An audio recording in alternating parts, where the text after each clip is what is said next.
Welcome to us to join our webinar, kaiseki. And I'm Gayle Peterson. I am Program Director of the Oxford Impact Investing Program. And you're joining a dinner party in an Oxford way with friends and colleagues to talk about how Japan is building its impact economy. And I'm joined with dear colleagues and friends. Fumi, I'm going to let you introduce yourself, and also Ken and Alex. Fumi was in our very first impact investing course 11 years ago. Fumi, was it 11 or 12 years ago? You're on mute. Yeah. So, what she and her colleagues have done, Ken included, is actually create a countrywide drive and movement for around impact investing and impact economy. So we're going to talk about that today, and we enticed you to join us to see this beautiful food.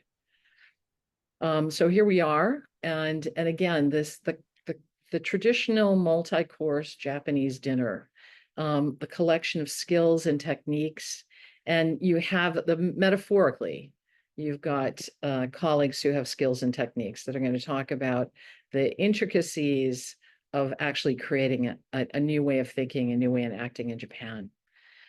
So that is the focus. I want to just share with you, I do not have a sake, but I do have my Japanese teapot and cup.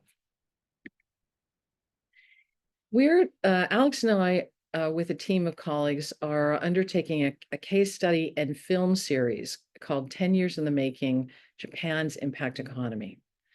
And the case is really a program of studies. It's a series of cases, and it looks at what Japan offers the world as a learning model, and Ken will talk about that.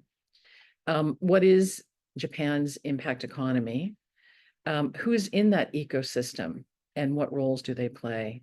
We look at wicked problems, those complex, difficult issues, and how are they addressed through an impact economy and leadership?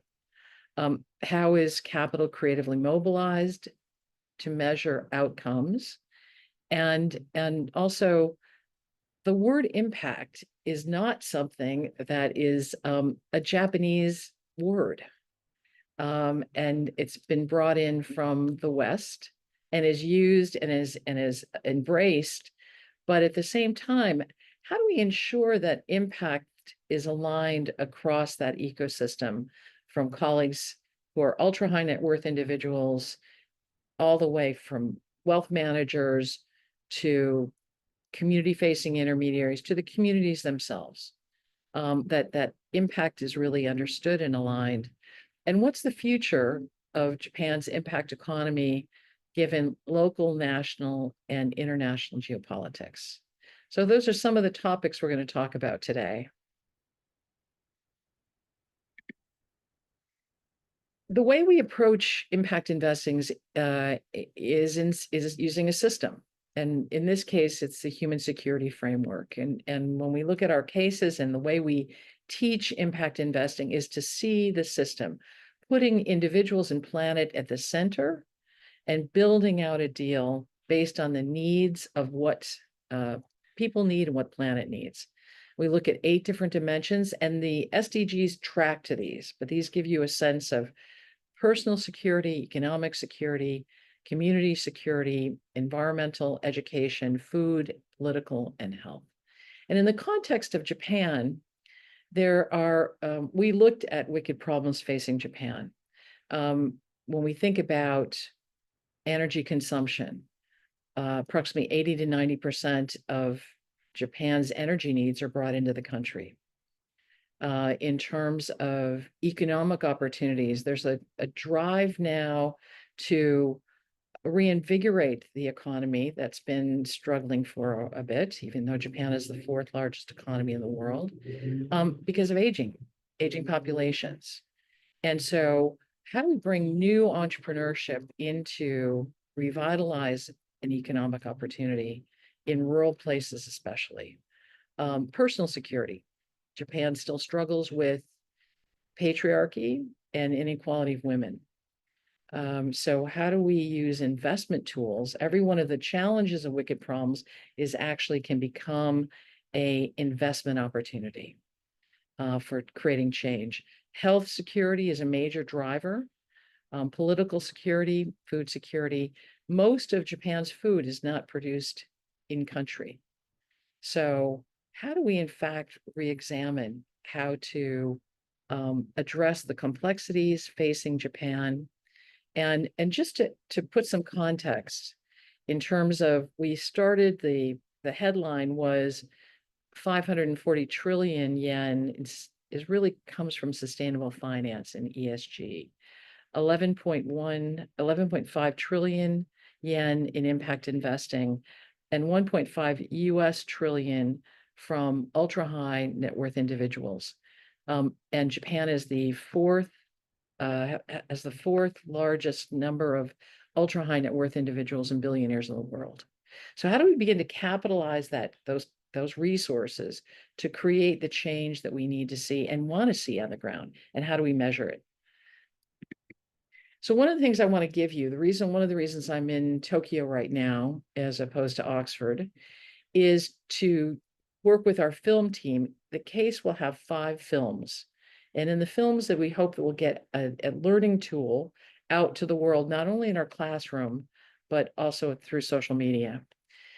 We're looking at A0 Group, and it is a really fascinating ecosystem approach to nature-based entrepreneurship. And so it literally is an ecosystem based on forestry, sustainable forestry, moving into beekeeping, eel production, strawberry production, and also looking at the needs of aging and childcare within a community. So it's a very holistic approach. SEAF, and Fumi's going to talk about SEAF, is a focal point for our case study. And again, it's a catalytic investor. And what role does a catalyst play, and as a convener, to actually move the mark to create an ecosystem to support impact economy and impact investing? We'd like this to be an engaging conversation. So please ask plenty of questions. Put them in the chat. This is our conversation with you and our conversation with our colleagues. And Gayle, one question that's already come in is why did you choose Japan for your case study? So we've been looking, actually, we have impact investing has one of the largest cohorts of colleagues around the world. And the reason we chose Japan is because it's countrywide.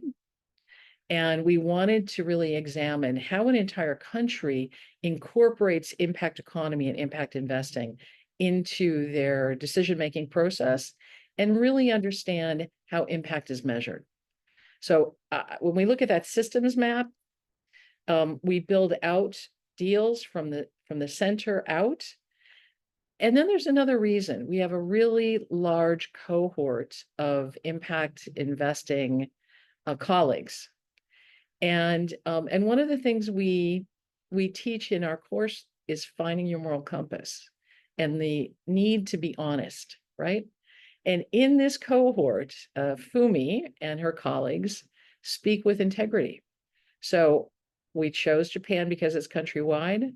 We chose Japan because we had colleagues who would speak the truth about things that are challenged and things that go well, and allow us to really offer a robust learning experience. Make sense? Yeah. Plus, it's fun. The food's great, and it's wonderful to be with colleagues. But I'm going to turn Ken. This is your great grandfather.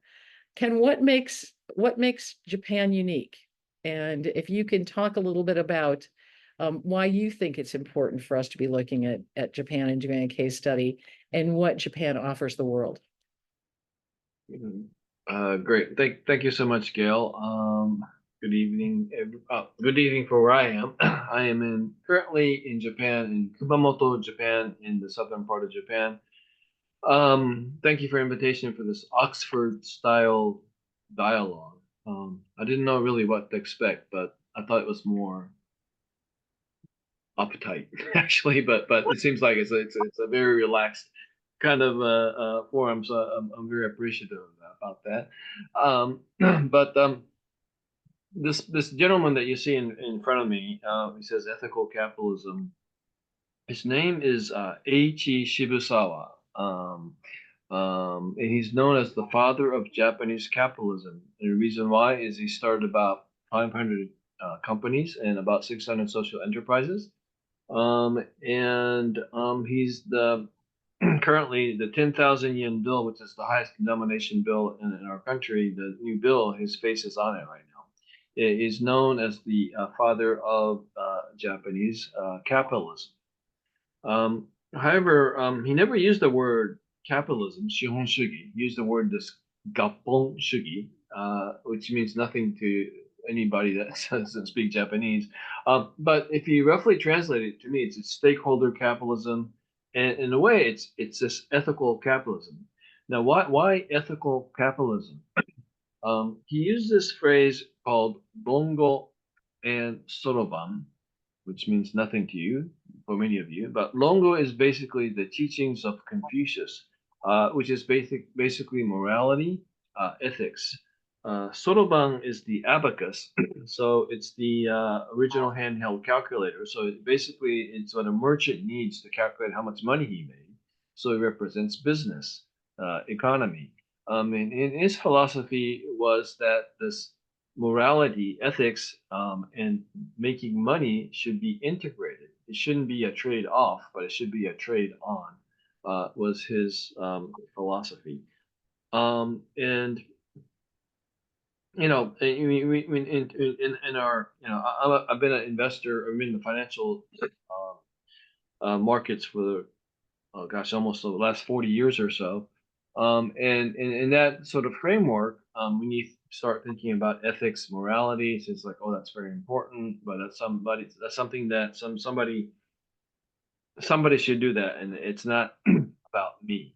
Um, but if you think about it, what is ethics? What is morality? It's about, well, if you see somebody trip in front of you, you'd help them, right? And so that's ethics. That's being doing the right things. Um, but if you scale that out and say, well, currently there's lots of problems in our world, whether it's environment, um, social disparity, and frankly, I think the social disparity that we see in the world is triggering this pushback, or not pushback. We see the American elections tonight or today or wherever you are, and you look at that and go like, well, there's a lot of people feeling like they're being left behind, and that anger is being reflected correctly or incorrectly in that kind of voting behavior. And so there's a lot of social disparity in the world. And what is ethics? And it's not saying like, well, the government or somebody should take care of it. What can I do to um, make it better? And to me, if you um, frame that ethics and morality in that sort of way of thinking, the word impact investing, what does that mean? Well, it's what my great great grandfather said about 150 years ago, with this concept of Longo and Soroban, which currently, as his book says, ethical capitalism. Now, if you think about it, 150 years ago, Japan was an emerging country. So how was Japan able to catch up with the advanced nations at the time so very, very quickly? And to me, it's about engaging in the human capital of the society. We didn't have much natural resources like other countries, but we had a lot of people. But and for so one reason or another, Japan was able to engage in that human capital, and so we were able to catch up with the West very, very quickly, about 150 to 100 years ago.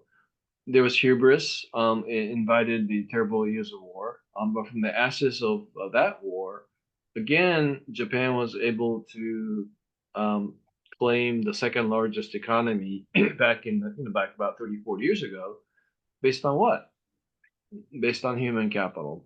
And to me, what is so, the concept of impact investing, um, who has who you know who's in what player needs to exist to have this impact? It's basically based on human capital, engagement in human capital. And to me, it's been always, if you look back, it's not that far back. It's 150 years ago. It was based basically on human capital development. And so the reason why I get so excited about impact investing these days for my generation, and especially for my children, my grandchildren's generation, is the fact that how are we able to sustain our, you know, livelihood, our state of being, is basically we need to refocus on this concept of human capital. And to me, human capital and this concept of impact investing is so integrated, that we can't separate one another. There's this usually used phrase called save the planet on the ESGE side, which is a very, very pertinent, very, very powerful slogan. But I'm thinking like, well, gosh, the planet will be around a long, long, long time after we people are gone. And so it's, to me, more like, how do we save the people on the planet? Is where we should be putting our focus on. And how do we do that? Well, obviously there's lots of problems, and it's obviously that we can't just leave it up to the government to figure all these things out. So how do the private sector, whether you're in the profit sector or the nonprofit sector, how do we engage to make our world, a better tomorrow than today? And to me, in this concept of impact investing has such a powerful message to say that, yeah, providing solutions to the many problems in the environment and society, um, but the traditional way is that you can't make money off of it. But yeah, I mean, yeah, we can't make money off of everything when you think about providing solutions. But in the big value chain of providing solutions, there must be slots where the private sector can make a profit and at the same time provide solutions to the society and environment. And the reason why that's important is because if it's profitable, it means there's sales, and which means why are there sales is because you're answering to some need in the society. So, And Ken, so I don't now, I want to, you've been instrumental in the GSG Impact Japan as chair of GSG. And I think, again, what you just talked about was there's been um, a very intentional approach to bring in big corporations, big finance into that mix. And and and Fumi's going to talk a little bit about that too. But your role as chair and watching whether it's pension funds or whether it's major large financial institutions or companies, corporations, how's that evolved over the past, and how important was it to get buy-in from corporates in impact investing and traditional finance to build that ecosystem out? How important was that? yeah, yeah, thank you for that intervention, Bill. I mean, it actually it was because under the previous Prime Minister Kishida, he formed this council on the new form of capitalism, where most people didn't understand what he was saying. But to me, what he was saying was basically he was saying he was not denying capitalism, but he wanted to incorporate externalities that were being left behind by capitalism. How do you do that? Well, it's through impact investing. And so as a member of the council, I was able to um, well, at least to make the case about impact investing. And as a result, 2.5 years ago, in the initial report of the this council, we were able to put this concept of impact investing into a government directive, a framework for the economic policy. And that actually started to move things forward because, like, so that was there. So it made the impact community in Japan very, very excited. And that kind of excitement, I think, was able to engage with the global community as well, because the fact that in Japan, it wasn't just a niche, but it was the large financial institutions and large corporates that were trying to figure out, how do we incorporate this concept of impact, into our business? And I think that piece, when we look at just again, why Japan, the history of commitment to society is deep and goes back hundreds of years. And so again, that ability to many of the corporations that were created 400 years ago are part of that global network, very powerful network. I think that I want to make sure that we've got enough time, but to our audience, how important is our ethics? And let's be thinking, how important are ethics now as we're moving into a place of new leadership in Japan, new leadership around the world. And so be thinking about that, because we talk about leadership and ethics.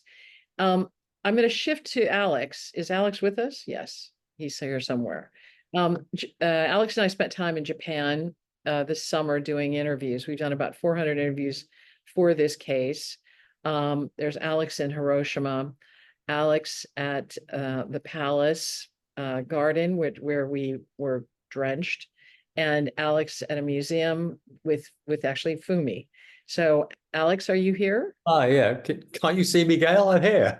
Yeah, I can't see you, but I can see you. I hope everyone else can see me. So hello, everybody. So just to introduce myself, I'm Alex Nicholls, Professor of Social Entrepreneurship, Side Business School, and the Academic Director of 4 of our Impact Executive Programs, including ones with Gayle. So I'm really interested in this. And my kind of publications have been in social entrepreneurship and impact investing, and impact measurement and other aspects of that kind of area of work. So when I was in Japan, is somebody moving these slides for me? Yeah, I'm going to move them for you. So I'm going to make 2 observations, but let's see a picture of. Let's have pictures. Next picture. So this was a view from my hotel room in Japan the day I arrived. So I loved Tokyo. I've been there 4 times before, but it wasn't the most impressive of things to see through the window. But nevertheless, we made it through. And I think the rain didn't really put us off from having an amazing trip. It's fascinating to be there and to talk to people around this interesting topic and to understand. I hadn't been to Japan for about 6 years to go back there and see what had changed generally, but particularly in this area. So I've just got these couple of observations, I would say, and I don't want to take too long over them because I'd rather hear your conversation. But there's 2 things that came out to me in our conversations with colleagues, interviewed, and understanding the ecosystem with Fumi and others. And these 2 things. So Japan has an emergent ecosystem. Ecosystem is one of those words we use that's problematic in many ways because it's borrowed from biology, but it doesn't really work in the same way that biology says it should. But nevertheless, we use it, meaning it's a complex connection of terms, logics, ideas that allow something to come about and things to happen, organizations to form, and laws to be created, and markets to form, and so on. So when we think of Japan, it's very much emergent in meaning it's beginning to develop some of that infrastructure in the way we've heard already. But it reminds me, I began looking at what was then social finance in the UK in about 2010, when it was really beginning. And then sort of social investment, social finance became impact investing and sustainable investing and so forth. But back in those days, it was not dissimilar from what I sensed was happening in Japan, which is to say quite a lot of churn going on. So some confusion over multiple terms. We've heard some of them today already about impact finance, sustainable finance, impact investing, and so on. You know, what do they all mean? And we did feel, I think, when we were there, that there was some, if not confusion, then some range of terminologies used in a similar way. As Ken and others were saying, maybe it's because there's no actual word for this in Japanese. So we have to have some flexibility about terminology. So so you could say there's a confusion or a kind of Tower of Babel of terminology and language, but actually, historically, I know from Britain and Europe, that's okay. And what tends to happen is that kind of shifts out. You know, there's a kind of sieving, there's a kind of coalescence around activities, and the terminology becomes clearer, better established, and people begin to understand what things mean, understanding that there's always nuance around those terms. I felt that was beginning to happen, but also there's quite a lot of inconsistent, or let's just say rich diversity of framing of this subject and terminology around it. And the idea of an impact economy, which we know has been pushed by the GSG centrally as well as in Japan, was a kind of common theme. Again, not always any real understanding of what that meant. But again, it's my sense that that's what happens in early stage systems. They begin to come up with a term people can work with that has different interpretations, and that becomes workable. And it may be the impact economy works for lots of different players who have their own pieces of this space to still sort of hang their hat on a peg that says impacting economy, which makes perfect sense. However, yes, on the one hand, it looks like early stage markets I've seen develop already and done work on in Britain, Europe and beyond. It actually was distinct for the reasons you've also heard. Some ways I don't need to rehearse that, but the cultural, religious, historical traditions of Japan are, of course, distinctive there. And I think we were feeling, and you've heard that from Ken and Gayle already, were, you know, helping shape this or create traditions that could develop into and work with this impact economy, impact investing set of ideas. So I think that differentiation that will almost of necessity be in Japan will be founded in the way we've described already, in kind of cultural matters and those kind of traditions which inform how things like ethics, investment, faith, and so on can be used around this system of investing for purpose, if you will. So I think that's a really interesting, distinctive piece here. And one of the reasons I wanted to go with Gayle, apart from loving Japan and wanting to see it again and meet people there, is to understand these two dimensions of a research project. How is this an emergent ecosystem in the way we've looked at before in cases we've done elsewhere? And how is it different? And that really was the thing I was trying to tease out from our work there. And hopefully that'll come out in due course in papers I'll write with others. So that was that. So really interesting conversations. Then the other thing I would say, just the next slide, is we talked to many people, but the kind of pathfinding organization I felt was the Japan Post Insurance guys, who really kind of got this stuff well institutionalized. And if you look on the right-hand side of their website here, you'll see some of these topics that they cover in their analysis and their presentation of their work. And these are clearly more defined terms than impact economy, because they draw on existing work elsewhere. They are, as with materiality, an established accounting idea. So this kind of framing on the right-hand side of their work feels like they've created a robust way of addressing this emerging idea of an impact economy. And next slide. And really what falls out of that is to see this, which you can, I think, download from their website, which is a very impressive report. Now, again, look at the language here. This is now called responsible investment, not impact investing, not sustainable investing. But let's roll with this for now. As I say, early stage markets have this kind of flexibility about terminology, but it kind of means the same thing, often with different badges on them or branding. So this is a very good example of a well done report looking at the market and levers around it, and also the impact issues and measurement. So in terms of everything I looked at, and I was only there for basically 8 days, so this is not an exhaustive study, it's merely my interpretation of what I've found and heard. This was amongst the best examples of this being done really well. Now, I say that through a cultural lens that's entirely Eurocentric and British and, you know, determined by my own background and work. So my idea of well may not be somebody else's idea. I accept that. But in terms of conforming to the kind of standards of quality that you see elsewhere in this kind of reporting, this was up there with the best. And I think of the limited sample I examined, probably the best. So that was impressive. And I thought these guys, when we went to meet them, were very switched on in terms of their thoughts about what had happened, what should happen, and where this market in Japan was going. So I highlight them as a pathfinder that I thought said to me, these, amongst others, will be the people who help create that established sense of terms and instruments coming out of this emergent soup of terminology and instruments. So I was impressed by them. So all in all, a great experience. And Alex, I mean, I think another conversation that we've had too is that Japan is still a hotspot in a positive way for ESG and sustainable finance, even with the rumblings around woke ESG. Japan is still holds steady and still viewed as a pathfinder and a mecca right now for doing innovative work around ESG and sustainable finance and impact investing. But if we think about the real numbers, I mean, the Japan Post Insurance is significant in terms of its resources and also its ability to actually look at what's happening in community. So it not only has a significant amount of capital, but it also has reach into communities to understand what communities need. So it's a both and perspective from there of why they're significant and why they're important. And they have invested in Fumi, the wellness fund, right?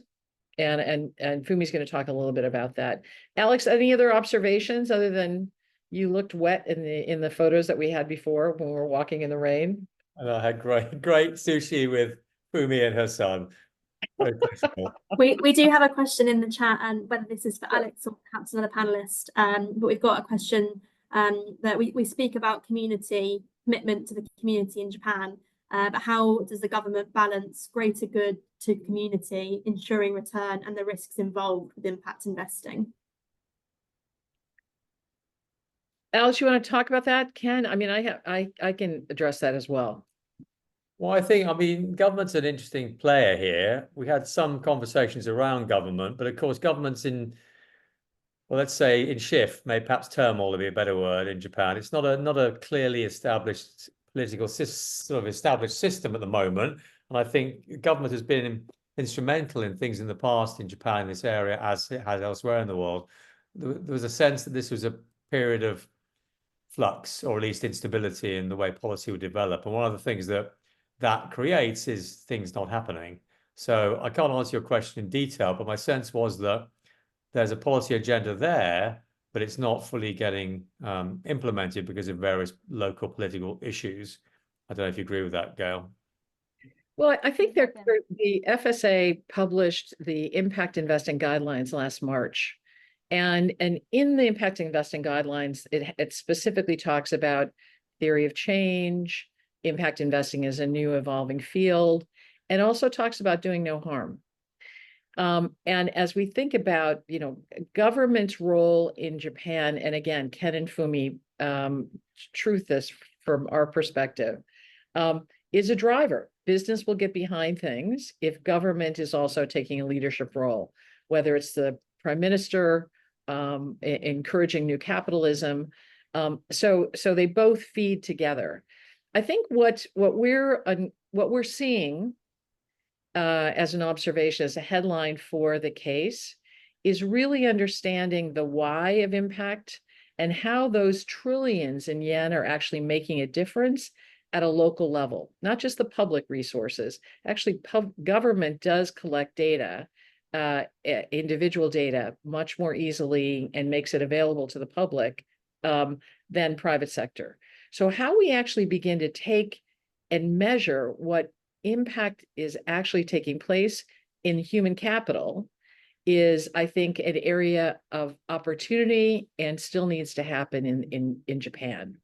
And that is one of the reasons we're doing a case study on A0 to actually understand how people's lives are improving, how you begin to aggregate that information, how do you make a difference in rural communities, and are those strategies really working?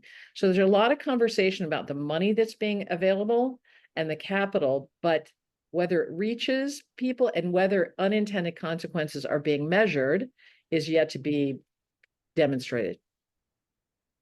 Carrie? Fumi?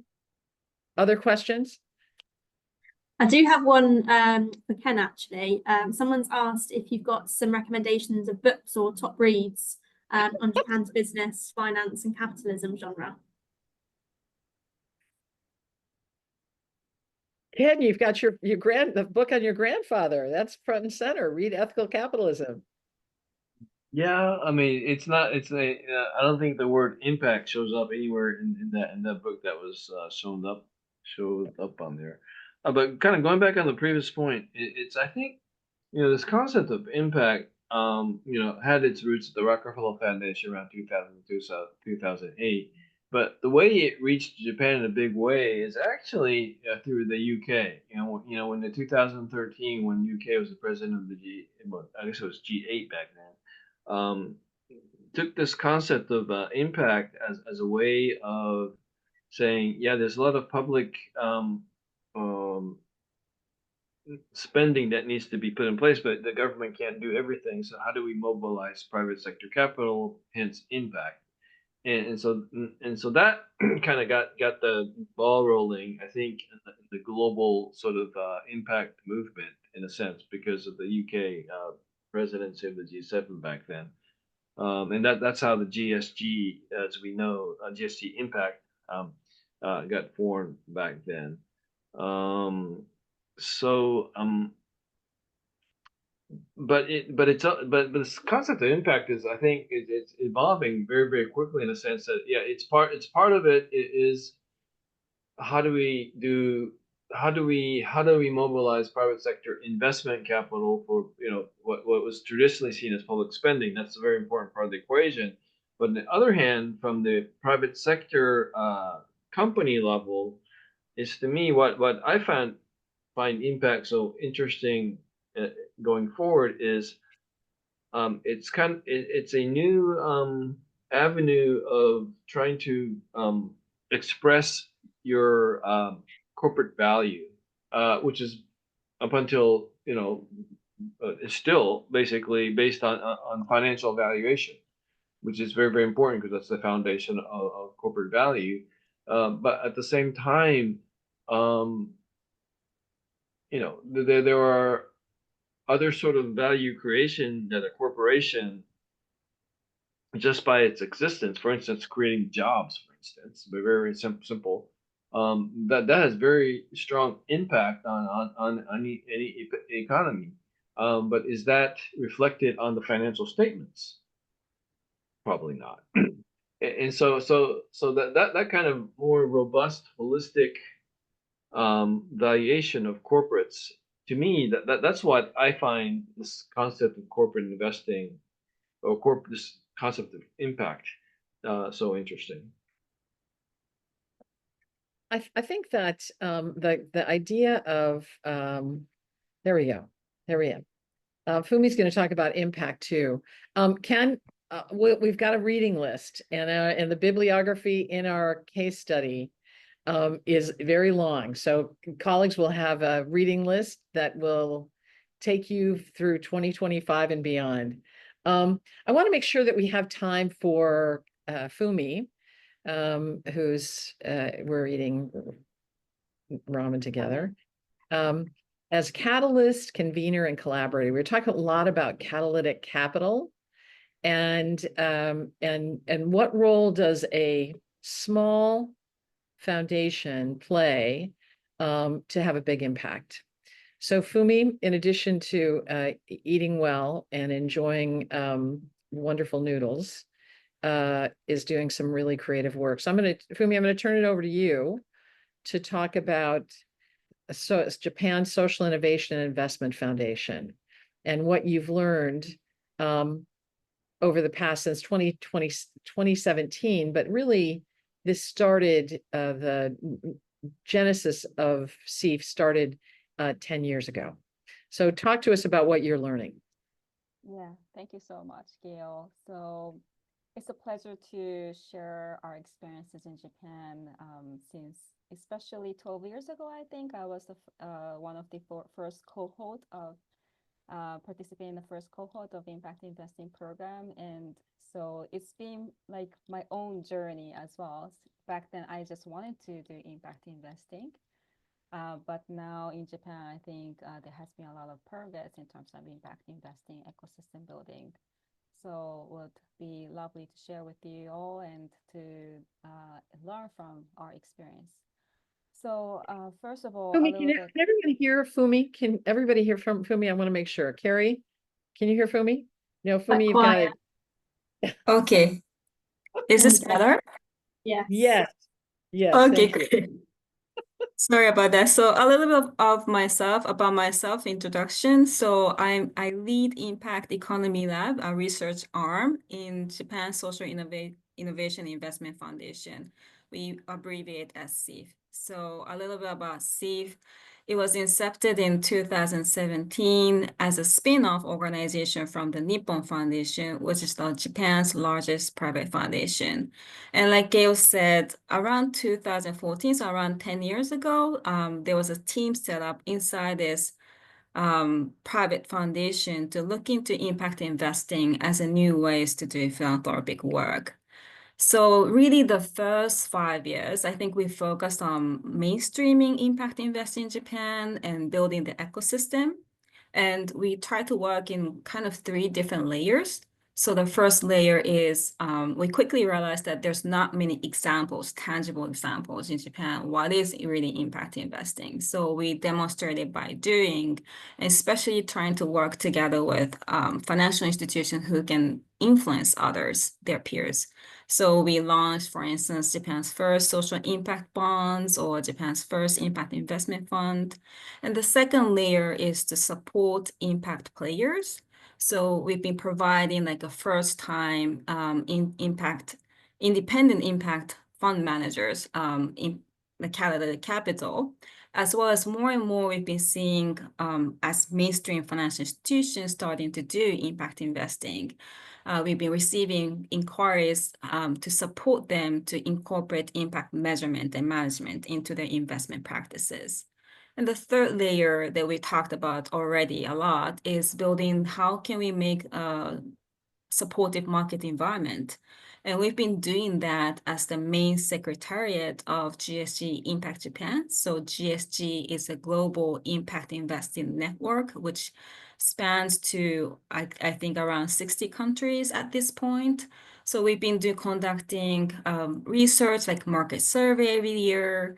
We've been convening a lot of working groups, especially working together with Japan Financial Regulator to set up like a roundtable on impact investing to raise awareness across the financial industry.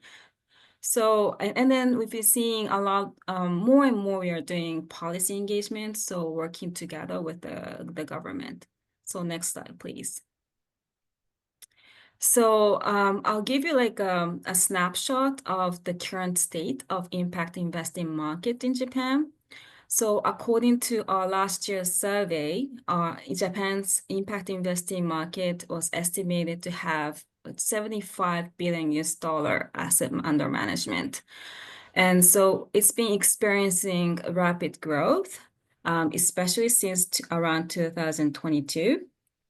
And if you look at the breakdown, what are the notable characteristics about Japanese impact investing market? Well, first, when we look at the asset class, a little bit less than half is in debt, and also around quarter of AUM is in public equity. So what does this mean is that large banking groups incorporating impact to their existing loan products, especially to listed companies, as well as incorporating into some of their public equity funds. And then the next notable thing is, okay, what's the kind of impact that investors are seeking? And overwhelming amount, 65% of respondents were investing in healthcare, which really reflects Japan's aging population, aging society, I think, and also followed by climate, of course. And then others are scattered around education, local SMEs, agriculture, and gender. Next slide, please.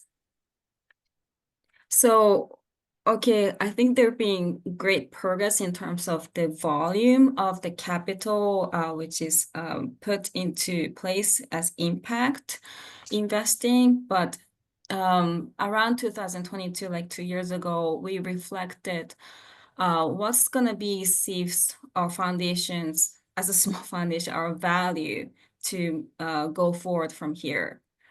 Have we been really seeing the amount of like impact being created as much as the volume of the capital that we're seeing to be starting to be pouring into with impact measurement and management? And we had to reflect that we need to really focus. Next stage is to really focus on the quality of impact and making sure that we are being able to address the structural and fundamental social and environmental issues through this impact investing.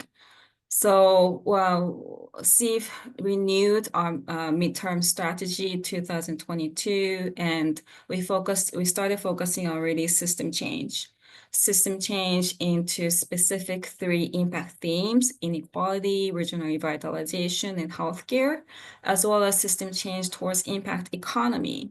Not just only impact investing in the capital provider side, but we really need to work together with business side, obviously, as well as consumer side, nonprofit, really across different stakeholder groups. Next slide, please. And Fumi, just quickly on that slide, there's a question here about kind of elaborating on why perhaps healthcare is the sector receiving the most investments. Why is it? So healthcare is well, first of all, the mega trend in Japan. Japan is one of the fastest aging society in the world. So there's been lots and more healthcare expenditure. And Japan has a national medical care service, medical care insurance, or elderly care insurance system as well. But it's not really sustainable. We can't sustain this system. So there needs to be more and more innovative private solutions to address the healthcare issues in Japan. Yeah, thank you for the great question. So I just wanted to give a couple of examples about what we've been doing or what we think as our milestones. So first milestone, I think, was in 2019, we established the Hataraku Fund, which was Japan's first impact investment fund, managed and invested by mainstream financial institutions. So we're co-GP, co-managed this fund together with Shinsei Bank Group and invested by large institutions like Mizuho Bank, Sumitomo Mitsui Trust Bank. Back then, impact investing was still niche and was considered that kind of investing that you can't see competitive financial returns. So we really wanted to demystify that and say that it can be the core of finance. So this is why we established this fund. The next slide, please. So the portfolio companies represent kind of Japan's social issues as well. Give you just a couple of examples. One of our investees is called Kaitech. It provides online one-off job matching platform for certified elderly caregivers who wants to utilize their spare time, and the elderly care facilities that have urgent lack of staff. So the thing about Japan is related to the former question that somebody raised. So aging society, and there's a severe lack of elderly caregivers. According to the government, we need 250,000 more caregivers by 2026. So how can we effectively utilize caregiver? So that's the issue that Kaitech is tackling. Not only about elderlies, but Life is Tech, which is a coding and data science education company for youth. What it's really trying to do is to tackle the Japan's youth losing hope. So according to the survey to 18 years old, only 15% of youths in Japan believe that their country is going to be better in the future, which is really, compared to other countries, the lowest. So through this education, they're trying to build some confidence and problem-solving skills to the youth. Next slide, please. Yeah, so this year, what happened, one of the milestones was that there was an establishment of impact consortium. And this is not the result of only what Steve has been doing. It's really the collective work of a lot of people, including Ken-san.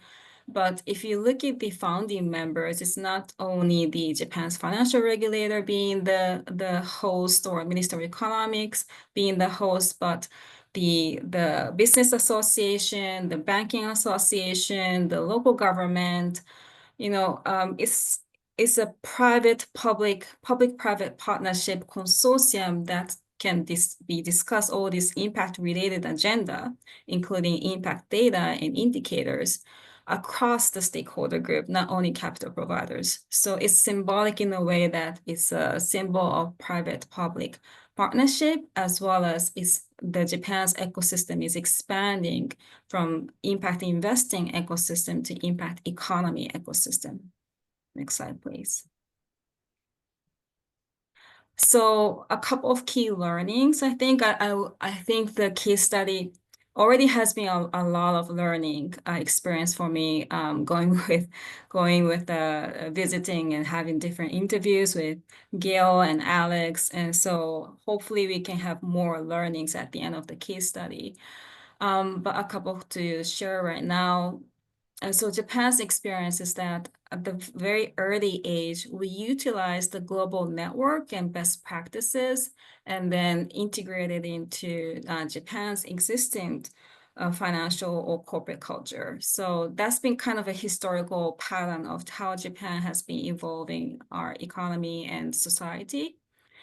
Also utilizing the existing ESG or sustainable finance trend, and then not really trying to carve out impact investing, but to position impact investing as kind of a part of it or evolution of it, but trying to make sure that we are supporting, we're providing capital to the solutions to social and environmental issues.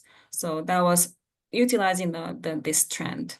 And then lastly, like Gayle was pointing out earlier, the challenge is how do we align impact? How do we align impact across the financial value chain, from asset owners to the community, or across different stakeholders, from the financial institutions to nonprofit?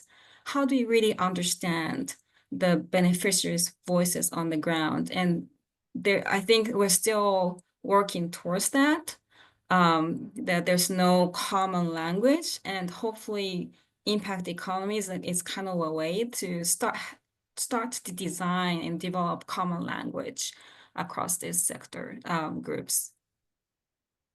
Thanks, yeah, that's it for me. That's fantastic. Carrie, I've encouraged our audience to send their questions in. This is the time for conversation. We do have a fair few. I'll start with the ones directed to Fumi first, and then we can perhaps open it up a little. So we've got a question on how does SIIF define impact, and how are impact measures used in practice when making investment decisions in Japan?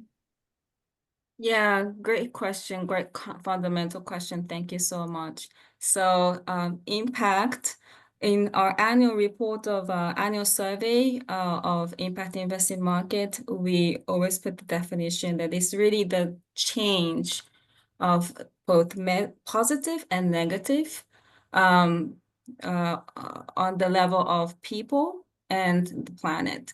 So that's impact. And how do we measure and really understand what are those changes? It is challenging. I think still is at the level of each fund or each investment, each project, each business is using its own way of measuring. But we've been convening working groups on developing impact measurement and management practices. So there are international and Japanese standard or best practices being shared, but I think it's an ongoing work. How can we aggregate those data and share what's going on the ground? Thank you so much. And we've got another one here.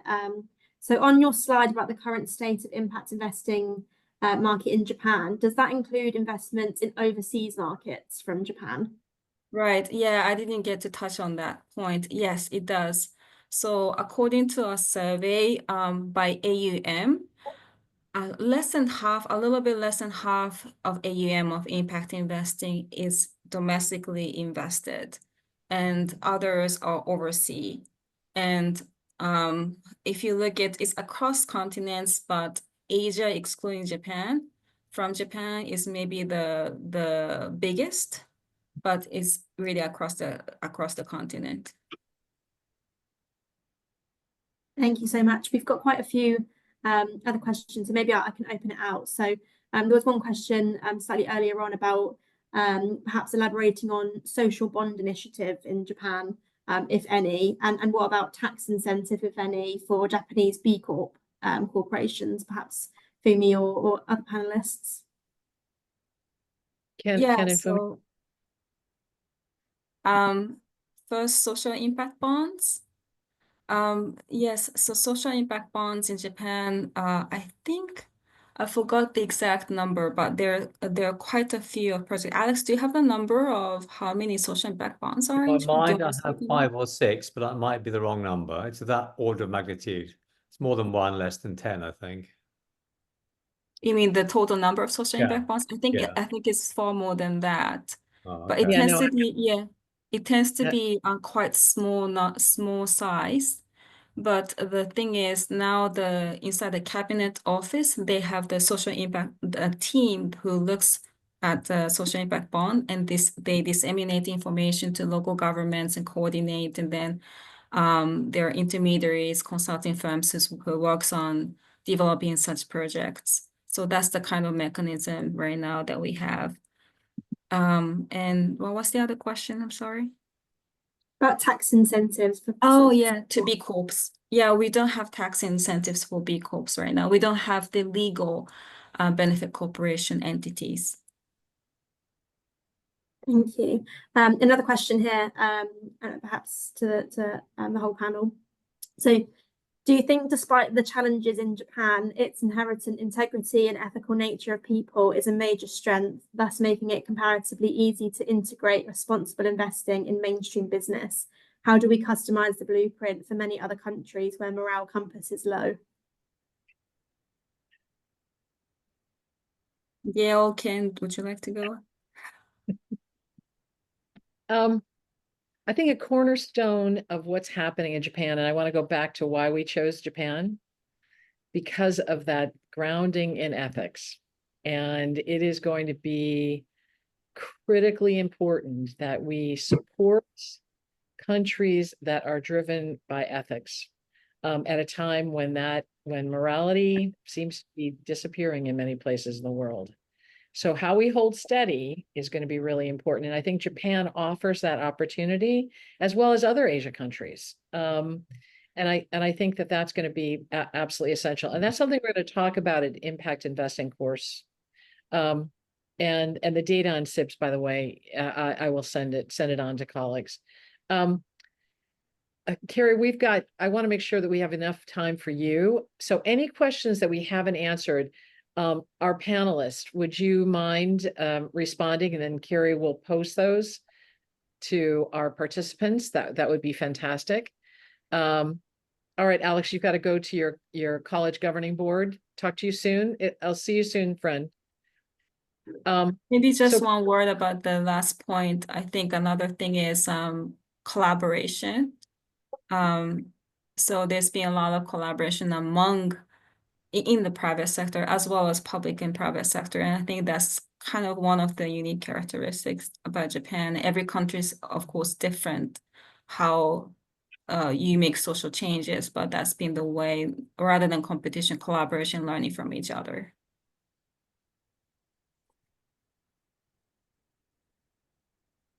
Carrie, you want me to go back, don't you, and share the screen, share the deck, so we can. Well, I'll go ahead and do that. I think that piece of how we go about maintaining our ethical core at a time when there is confrontation. One of the biggest issues that during our conversation was to, in fact, what was the biggest risk in Japan? The biggest risk in Japan was dictators being elected around the world, specifically Donald Trump.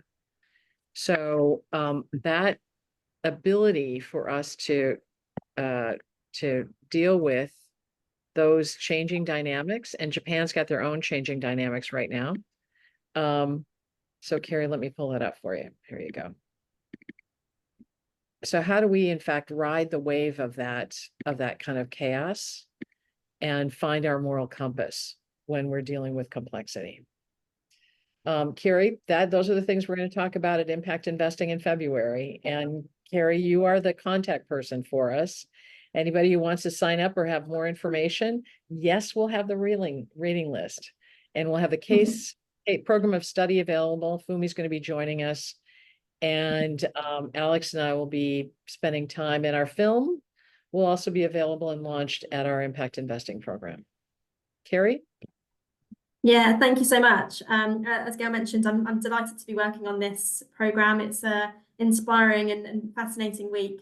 I lead on the recruitment, so if you do have any questions at all about our upcoming program in February, it's running on the 3rd to the 7th of February next year.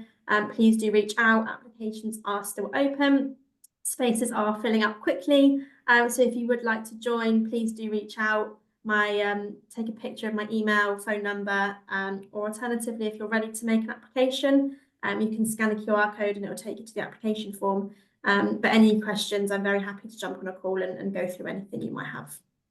And hopefully see you in Oxford in February.